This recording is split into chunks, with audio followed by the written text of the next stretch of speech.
Let's learn how to remove multiple status from WhatsApp in this new update 2023. Hello WhatsApp users. Welcome back to Protect Tutor. Whether you've posted something you regret or you just want to clean up your status list, we've got you covered. First thing, launch the WhatsApp app on your mobile devices.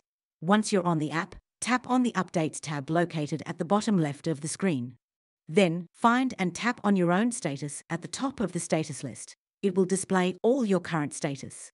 At the right side of each your WhatsApp status, you'll see 3 little dots. If you tap on it, you'll have forward and share option and also delete option on the last one. You can tap on it to delete the status one by one. But if you want to delete multiple WhatsApp status, just simply tap on edit on the top right corner.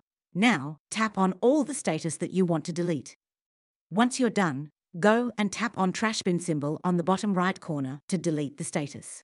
Then, tap on Delete for Status Update to confirm that you want to delete the status. That's going to remove our WhatsApp status permanently. So, that's how you can remove multiple status from WhatsApp in this new update 2023. Thank you for watching.